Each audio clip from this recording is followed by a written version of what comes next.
Assalamualaikum dan selamat sejahtera semua. Saya Eliana selaku moderator pada hari ini ingin mengucapkan terima kasih kepada semua penonton yang hadir ke program forum kami pada hari ini. Hari ini kita akan membincangkan satu topik yang sedang hangat diperkatakan oleh golongan orang muda atau remaja, iaitu topik mencegah couple. Hari ini juga kita ada 3 wakil panel yang hebat untuk menceritakan dengan lebih lanjut tentang mencegah couple.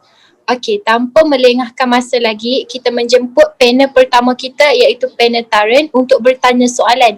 Okey Taren, soalan pertama, apakah maksud bercouple? Atau boleh ceritakan sedikit apa itu couple? Okay, sure, boleh. Sebelum kita cerita apa itu couple, apa maksud couple dan seterusnya, jom kita tanya panel-panel lain pula. Panel Zuan pernah bercouple tak? Ada pengalaman bercouple tak? Tak ada, Taren. Tak ada. Ya, betul tak ada? Ni Ya, betul, Taren. Ya. Mubin kot. Try tanya Mubin. Mubin tak ada kata sebenarnya, tengok pun tahu dah ni berapa banyak X dah tahu. Mubin berapa X Mubin? Okay. Couple ni tak pernah lagi dah, sebab dalam Islam pun couple ni haram. Okay. Okay. Dua tu. Tak apa ha. Okay, jom kita teruskan dengan persoalan tadi. Terima kasih Eliana untuk soalan yang sangat bagus lah. Saya rasa ramai yang tak tahu maksud couple, sebab couple zaman sekarang dengan zaman dulu tu banyak beza rasanya. Nama couple tapi perlakuan dah macam suami isteri lah. Sampai lagu tu lah jadinya.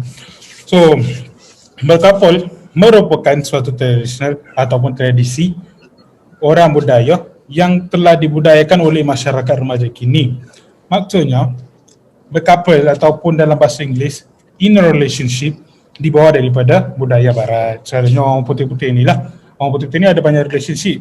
Relationship admire, relationship suka tak suka, relationship WB, relationship couple, living together dan macam-macam. So budaya ni dibawa daripada budaya barat. Dan bermula dengan saling berpandangan mata, kemudian turun ke hati. Ini orang panggil apa?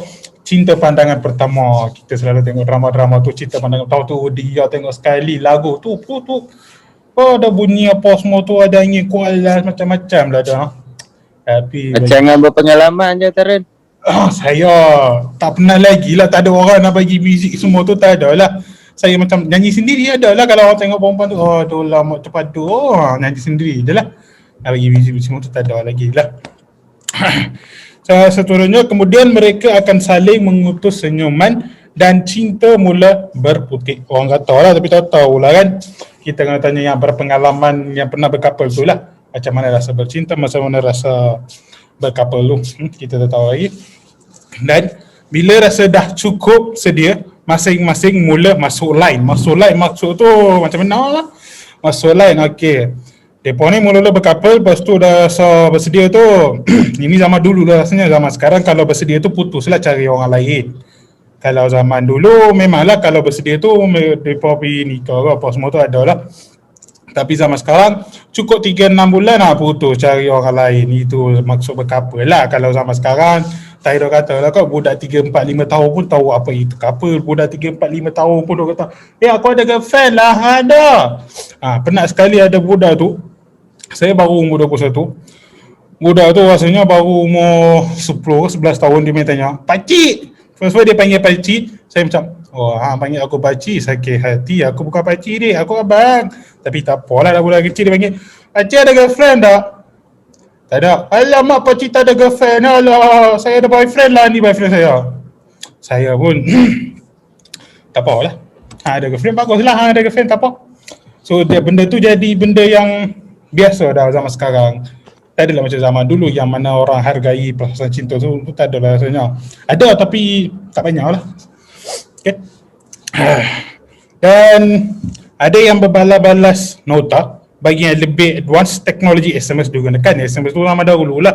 Zaman sekarang WeChat, WhatsApp, Telegram apa semua ada lah. VC malam-malam, orang call sampai pagi.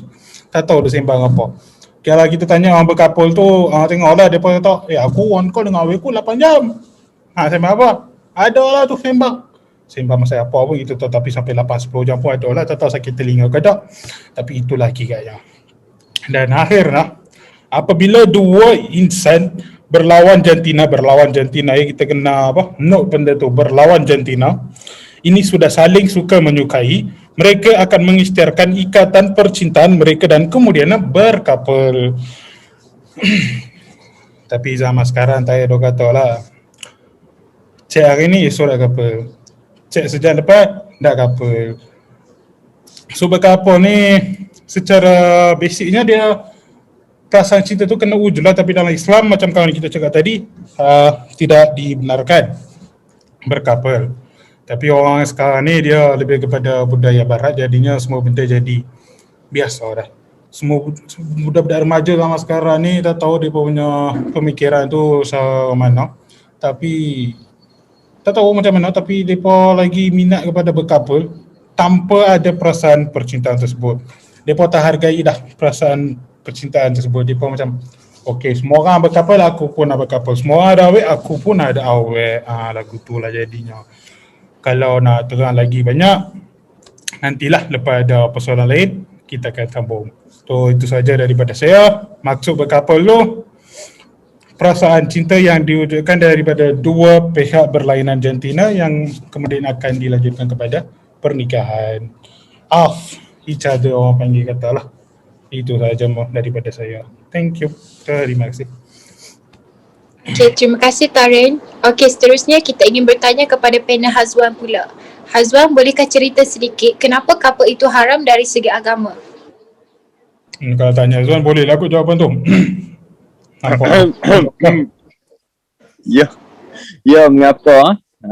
Sekarang kita kembali kepada persoalan tadi. Di sinilah timbulnya kontroversi di antara kita. Bagi yang berkapal, sudah tentu perasaan ingin tahu macam mana? Mereka sangat tinggi dan pelbagai hujah ingin dikeluarkan bagi mempertahankan kesucian cinta mereka itu. Yang seterusnya, sebagai seorang Muslim ni, untuk menjawab persoalan ini, kita perlu merujuk kembali kepada manual kita yang telah digarisi oleh Allah Subhanahu Wa Taala, iaitu Al-Quran dan panduan iaitu As-Sunnah yang telah diwasiatkan kepada kita oleh junjungan besar kita Nabi Muhammad sallallahu alaihi wasallam yang sepatutnya menjadi pegangan hidup kita. Yang seterusnya, ada yang kata Allah telah menjadikan makhluknya berpasang-pasangan lelaki dan perempuan. Mengapa tidak boleh bercinta ataupun berkapal? Memang tidak boleh dinafikan. Dalam Quran, Allah ada berfirman seperti dalam surah Yasin 36 ayat 36, Maha suci Tuhan yang telah menciptakan pasangan-pasangan semua baik dari apa yang ditumbuhkan oleh bumi dan dari diri mereka maupun dari yang tidak mereka ketahui. Dan juga firman-Nya dalam surah Al-Hujurat 49 ayat 13 dan juga firman-Nya dalam saya terulang. Hai manusia, sesungguhnya kami menciptakan kamu dari seorang lelaki dan seorang perempuan dan menjadikan kamu berbangsa-bangsa dan bersuku-suku supaya kamu saling mengenal. Sesungguhnya orang yang paling mulia di antara kamu di sisi Allah ialah orang yang paling bertakwa di antara kamu. Sesungguhnya Allah Maha mengetahui lagi Maha mengenal. Okey, itu saja daripada saya. Okey, Azwan nak tanya macam Azwan kata tadi, saya fokus satu benda ni lah. Kan Azwan kata makhluknya berpasangan-pasangan lelaki dan perempuan. Tapi zaman sekarang kalau kita tengok macam-macam, dah ada lelaki sama lelaki, perempuan sama perempuan, lelaki nak jadi perempuan, perempuan nak jadi lelaki, semua tu. Apa pandangan Azwan terhadap apa orang panggil couple jenis macam tu? Orang panggil apa? LGBT. Pada pendapat saya, benda tu tak sepatutnya lah, sebab benda tu macam mana? Kalau laki sama laki ni memang tak Tak tahu lah nak kata, memang teruk lah, memang takkan bau. Saya faham sebab saya Oh. sebagai lelaki pun rasa macam benda tu Kasar pelik. Pelik betul. Kasar macam nak berubah menampak couple lelaki sama lelaki tu. Betul. Rasa macam jijik. Betul. Rasa geram.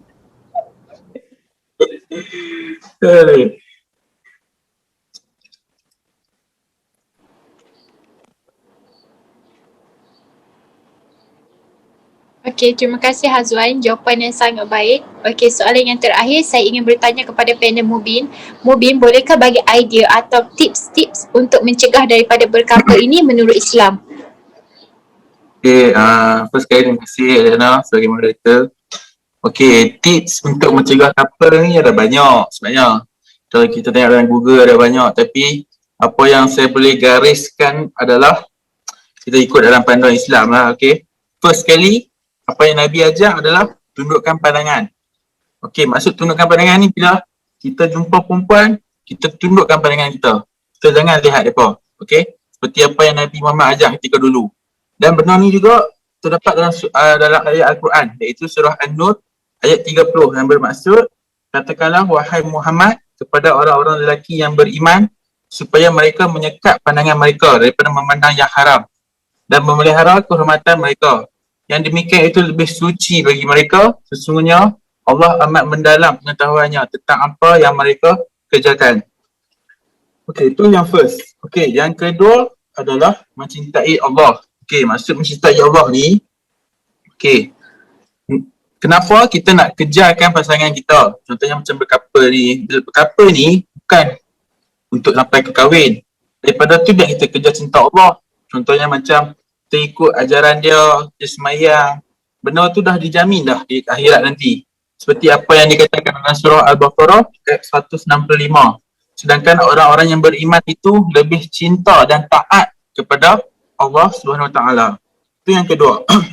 Yang ketiga adalah jaga batas pergaulan. Okey, yang ni penting. Okey, kalau kita tahu lelaki dan perempuan ni dia ada had pergaulan dia. So, kita tak boleh suka hati bergaul antara lelaki dan perempuan. Kita ada had limit dia antara lelaki dan perempuan supaya aurat kita ni terjaga. Okey. Apa yang saya tahu berdasarkan jaga batas pergaulan ni, kita mesti dah kena ada limit.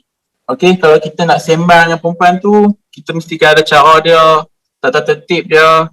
Okey, bila kita nak cakap ataupun nak membuat sesuatu benda tu, mesti kena ada limit dia. Tak boleh sesuka hati kita. Seperti apa yang dicakap dalam surah Al-Quran ayat Al-Isra ayat 32. Dan janganlah kalian mendekati zina. Sesungguhnya zina itu adalah sesuatu perbuatan yang keji dan sesuatu jalan yang buruk. Okey, yang keempat, apa yang saya boleh cakap adalah memilih sahabat yang baik. Okey, contohnya macam kita pilih sahabat ataupun kita pilih kawan. Okey, bila kita pilih kawan ni adalah salah satu mendorong kita untuk membuat apa-apa. Okey, so bila kita memilih kawan ni dengan yang betul, contohnya macam kita pilih kawan kita ni kuat agama. So, jaminan kita tu mungkin akan mengurangkan risiko kita untuk terjebak dalam benda-benda yang macam ni. Okay, so bila kita dapat bimbingan daripada kawan kita ni pula seorang yang halim lah orang cakap kan. Ada kuat agama, pandai agama. So kita boleh mempelajari daripada mereka dan juga kita insyaAllah kita boleh menghindari daripada perbuatan-perbuatan yang sia-sia macam ni. Okay, seterusnya sibukkan diri dengan aktiviti-aktiviti yang berfaedah. Okay, daripada kita keluar berkapal, keluar berdoaan yang boleh mendatangkan dosa, lebih baik kita memanfaatkan peluang kita ni dengan buat aktiviti yang berfaedah. Contohnya masa-masa lapang kita berjogging ke, bermain bola sepak ke, apa-apa yang boleh membuatkan faedah daripada kita keluar berkapal, berdoaan, berpegang-pegangan tangan kan. Semua tu benda yang boleh membuatkan dosa saja. Okay. Okay, yang terakhir adalah jangan stop media sosial bukan murim. Okay, ni saya tahu. Mungkin ramai orang lelaki akan buat. Sebab pada zaman ni, zaman teknologi, kita pun tahu semua orang ada telefon. Okay, saya pun ada telefon.